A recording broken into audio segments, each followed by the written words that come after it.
Les amis, c'est la guerre. Le Nikkei, l'indice japonais qui chute de 22,86% sur un mois et qui aujourd'hui prend une claque de moins 12%, le CAC 40 qui chute lui de 6,84% sur un mois, ou encore le S&P 500 et le Nasdaq qui chutent chacun de près de 6,26% et le Nasdaq de 12%. Mais qu'est-ce qui se passe exactement? C'est la catastrophe sur les marchés boursiers et l'on va essayer de regarder d'un tout petit peu plus près à quoi est due cette chute et qu'est-ce qu'il faut faire pour pouvoir s'en protéger. Alors est-ce que tu es prêt? C'est parti!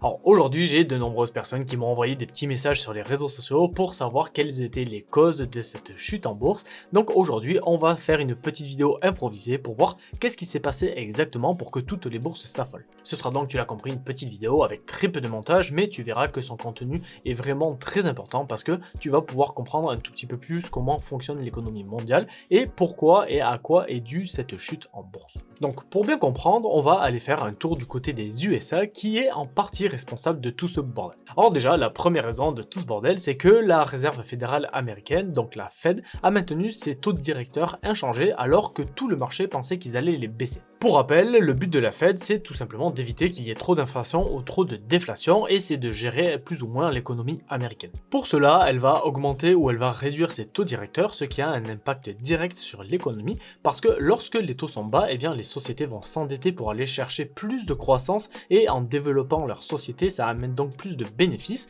et en parallèle, les ménages pourront pouvoir s'endetter pour réussir à faire marcher l'économie à plein régime. Le problème, c'est qu'il y a eu des taux qui étaient très bas pendant très longtemps et avec l'arrivée du Covid, eh bien, il y a eu une masse très importante d'argent qui a été injectée dans l'économie, donc il y a beaucoup d'argent qui circule, ce qui a provoqué en partie l'inflation qu'on connaît aujourd'hui. Et pour pouvoir contrer cette inflation, car tu as compris que c'était l'un des rôles de la Fed, eh bien, ils ont décidé d'augmenter tout simplement leur taux directeur afin de calmer tout le monde, que ce soit en termes d'investissement ou de dépenses. Le problème, c'est qu'au niveau des marchés boursiers, pour faire vraiment très simple, plus les taux vont être hauts, moins il y aura de croissance, donc de profit. C'est pour cela que les marchés s'attendaient à une baisse des taux, ce qui annoncerait, on va dire, une espèce de renouveau, un nouveau départ pour la croissance américaine, mais la Fed ne l'a pas fait, ce qui fait peser de très gros doutes sur les marchés, et tu sais que lorsque les marchés doutent, ce n'est jamais bon signe, et c'est ce qui, en général, font baisser les cours de bourse, c'est lorsqu'il y a des gros doutes sur que ce soit l'économie américaine ou même l'économie mondiale, ou alors les situations géopolitiques dont on parlera juste après. Donc ça, c'était la première raison de pourquoi est-ce que les marchés baissent.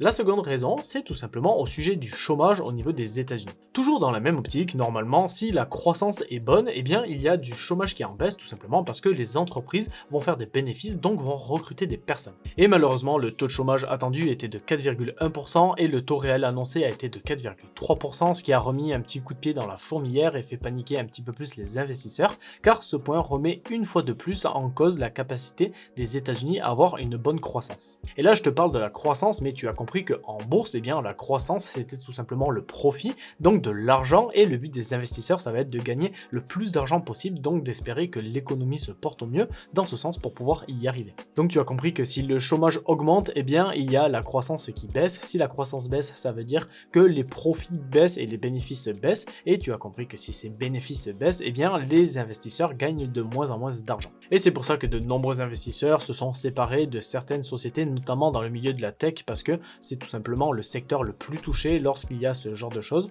lorsqu'il y a des taux qui augmentent ou le chômage qui augmente, parce que ce sont tout simplement les secteurs les plus fragiles à ce niveau-là. Et là, je te parle des États-Unis, mais la situation du Japon n'arrange elle aussi pas les choses parce qu'ils ont une économie qui est très compliquée, car ils avaient des taux qui étaient à 0% pendant des années, et là, ils commencent petit à petit à les faire remonter, ce qui est, tu l'as compris, pas de bon augure. Et pour revenir en Europe et aussi en France, l'un des points qui est majeur et qui met le doute sur l'économie mondiale, eh bien ça reste la dette qui est hyper importante, que ce soit en France ou que ce soit aux États-Unis. Les investisseurs commencent à se poser de réelles questions sur comment est-ce qu'on va faire pour pouvoir rembourser cette dette. Est-ce qu'on n'a pas poussé le bouchon trop loin? Est-ce qu'on va pouvoir rembourser cette dette un jour? Eh bien tu vois que ce sont toutes ces questions qui restent en suspens, qui font tout simplement que les marchés dévissent. Donc ça, c'était le côté économique, mais tu as aussi le côté géopolitique qui est hyper tendu en ce moment, comme notamment entre la guerre qu'il y a entre l'Iran et Israël, qui ne fait pas du bien au marché, et tu as aussi une guerre qui est en cours, même si on en parle beaucoup moins, qui est entre la Russie et l'Ukraine. Donc tu vois,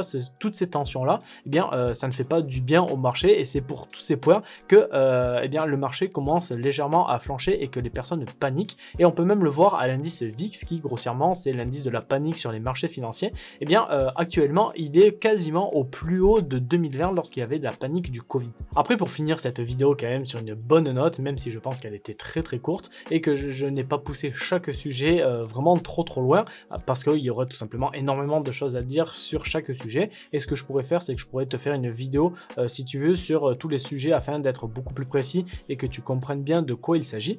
Il y a quand même une petite chose qu'on va pouvoir tirer de positif dans toute cette histoire. Donc, la première chose, c'est que comme le dit le dicton, il faut acheter au son du canon et vendre au son du violon. Et là, actuellement, eh bien, c'est la panique sur les marchés financiers. Donc, il y aura de super bonnes opportunités pour toutes les personnes qui investissent à très long terme et qui arrivent à être patients et qui ont une bonne stratégie intelligente.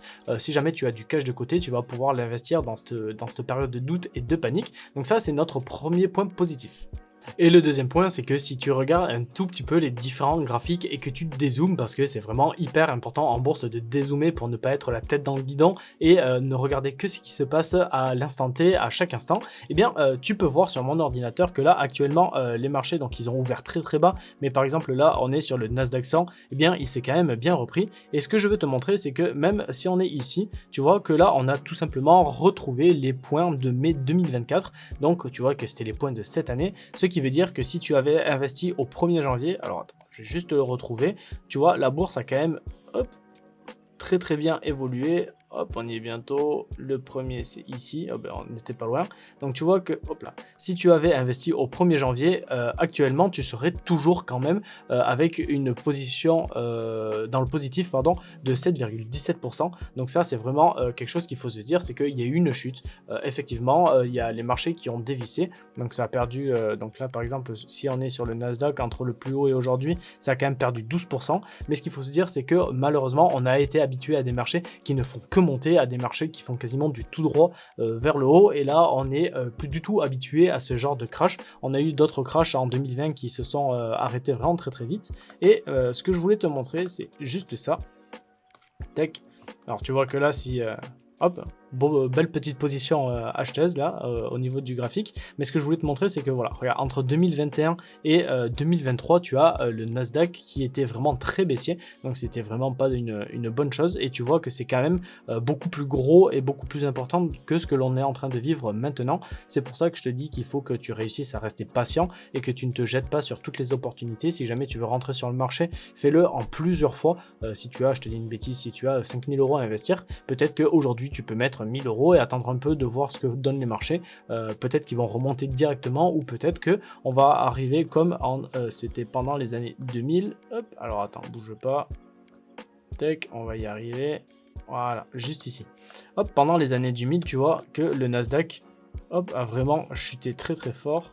Alors j'ai pas ma souris, donc j'ai pas voulu prendre ma souris pour pas que ça fasse trop de gros clics et que ce soit pénible pour vous, mais tu vois que hop, entre le point le plus haut et le point le plus bas lors de la chute en 2000, lors des années 2000, tu vois que le Nasdaq a perdu près de 82% de sa valeur, donc ce qui est vraiment énorme. Et pour toutes les personnes, donc, tac, on va faire comme ça, qui avaient investi ici au plus haut, hop, donc une personne qui avait investi ici sur le Nasdaq au plus haut, eh bien elle a dû attendre juste là, elle a dû attendre 2015 pour pouvoir récupérer sa mise, donc à peu près 15 ans, donc c'était la fameuse décennie perdue, tu vois, il s'est pas passé grand chose pendant 10 ans jusqu'à ce que là ça commence à exploser, mais voilà, pourquoi je te dis ça? Tout simplement parce que là on n'a pas perdu grand chose entre guillemets, tu vois qu'en 2000 ça a perdu 80%, donc ce qui était vraiment énorme, et ça a mis, pour toutes les personnes qui ont investi au pire moment, ça a mis plus de 15 ans avant de retrouver des bons niveaux. Donc voilà, sois patient, entre au bon moment, ne fais pas directement un all-in sur le Nasdaq parce qu'il a perdu 12%.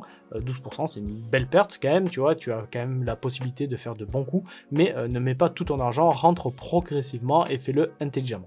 Donc voilà, maintenant tu comprends certainement beaucoup mieux pourquoi est-ce que les marchés ont dévissé aussi fort depuis quelques jours, mais comme j'ai pu te le montrer il y a quelques secondes, il n'y a pas non plus de grosse panique à avoir. Si tu as une stratégie qui est vraiment claire et que tu ne succombes pas à la panique, eh bien tu pourras potentiellement faire de super bons coups. Donc sois patient et ne te précipite pas pour investir. Donc voilà les amis, j'espère que cette vidéo vous a plu. Si c'est le cas, n'hésitez pas à me lâcher un gros pouce bleu, ça me fait vraiment super plaisir, et même à vous abonner à la chaîne, activer la petite cloche pour ne louper aucune des actualités sur la bourse. Et comme d'habitude, je vous dis à la semaine prochaine pour une nouvelle vidéo. Allez, ciao ciao!